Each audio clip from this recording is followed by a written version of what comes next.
Spencer Linton is now joining us on the Deseret First Credit Union hotline. Spencer, did you get to sleep in? I know you had a baby last week. You got some uninterrupted sleep, hopefully. How was your morning?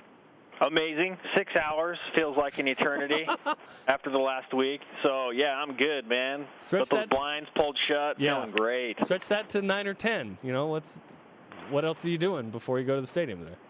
Let's see. I don't know. Alan Seawright, the director of Inside BYU Football, or the producer, I should say, of Inside BYU Football, asked me if I wanted to go see the new James Bond movie. So we might do that. Matinee? Yeah, matinee special in San Jose. Yeah, way, San Jose. We actually discussed devoting an entire segment to the possibility of giving away spoilers to the new James Bond movie. We figured that probably wouldn't be very good, though, in terms of ratings. The answer was no. It was quickly shut down. I was going to say, I don't think Jerem Jordan, the movie buff, would allow something like that. The movie buff. Yeah, we were thinking about a production meeting before the pregame show tonight. But give us a sense of what the vibe's like right now in San Jose as BYU in San Jose play tonight. Relaxed.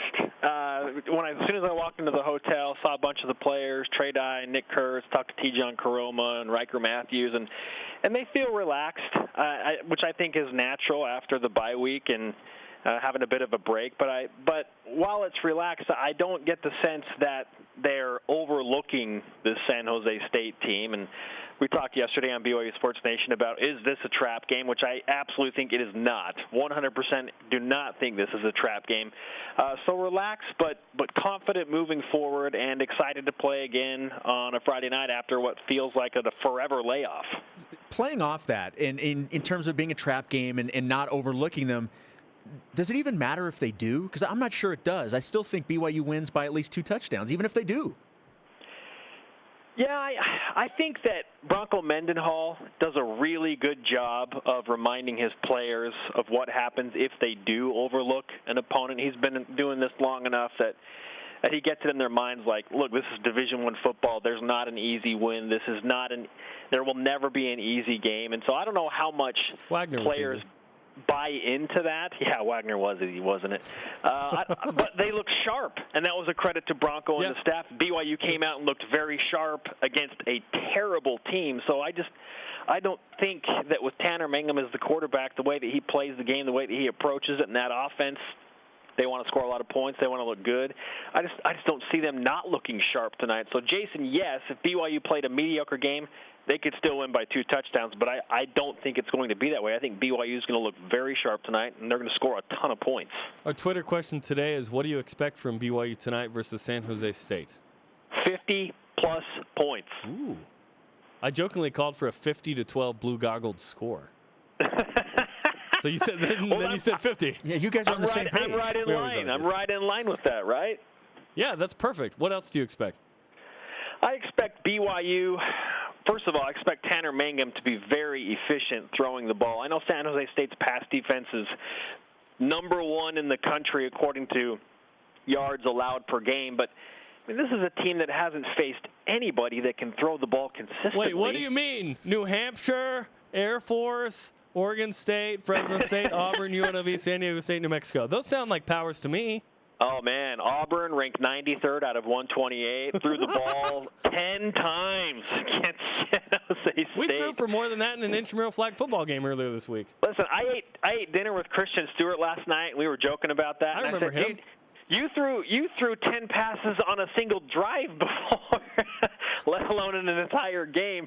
BYU's going to throw the ball a lot more. And the funny thing is, they might not have to, because San Jose State's rush defense is 115th in the country.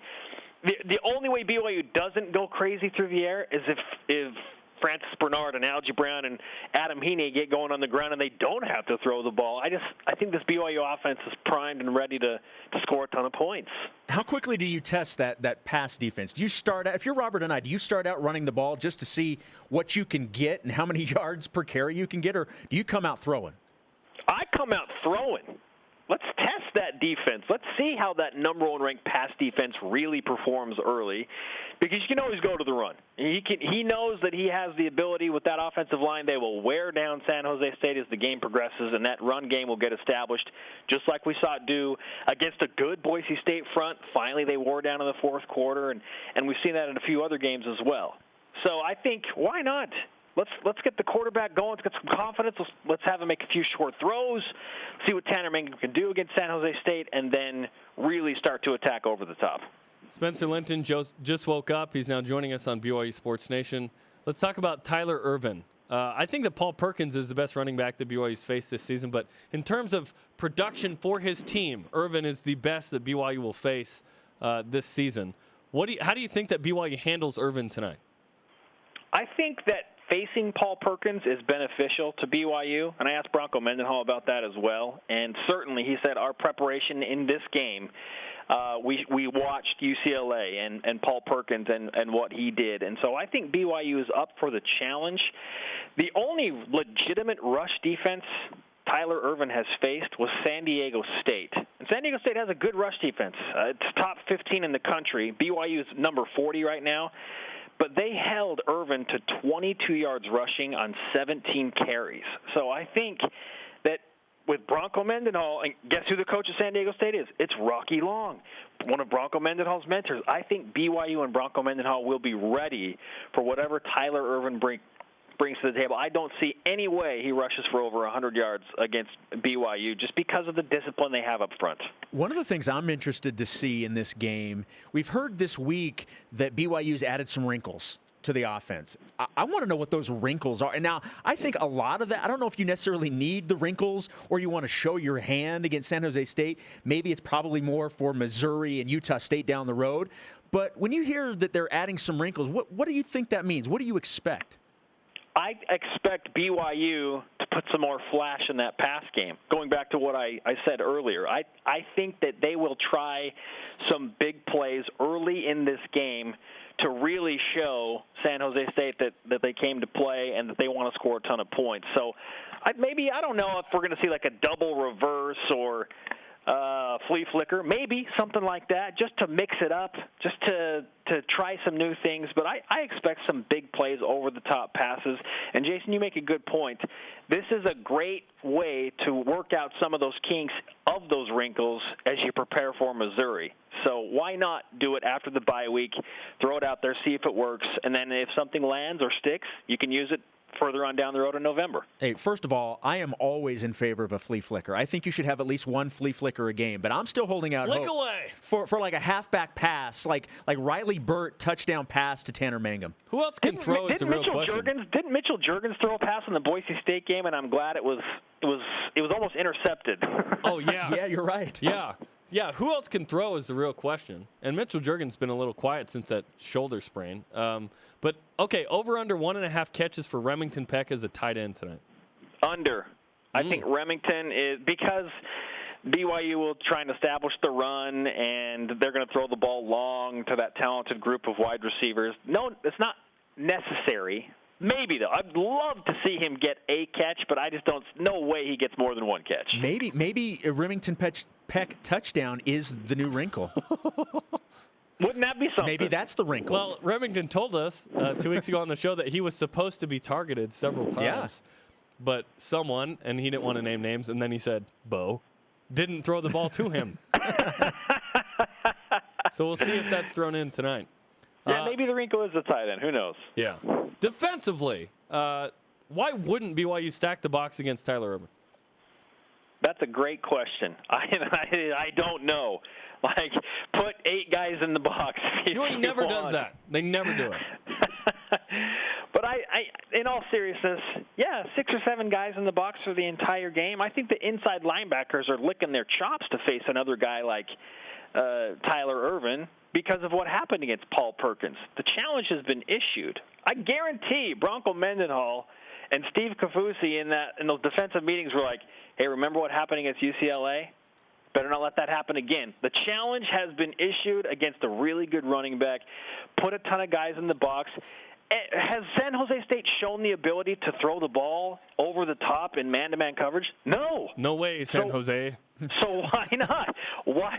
Well, challenge them. Let them try. Let them try. If it happens once or twice, okay, then make adjustments. But stack the box. That's their offense right there, is the running back. What else can you tell us about your interview with Bronco Mendenhall and a couple of players from Wednesday? First of all, Bronco Mendenhall spent the bye week being sick. I didn't know that, so I asked him, "Hey, how'd you benefit from the bye week?" And he's like, "I was homesick." So I said, "Oh, okay. Well, what else did you do?" And he's like, "Not much. I was just homesick." But he did say after he told that story that he's excited. He's excited to get back out on the field and play, and the unique challenge of playing a late game. He said that he hopes that he can survive the game without any artificial supplements of any sort because it is so late. But he said that he might come to me, the green room snack guy, in the second quarter if he's fading off.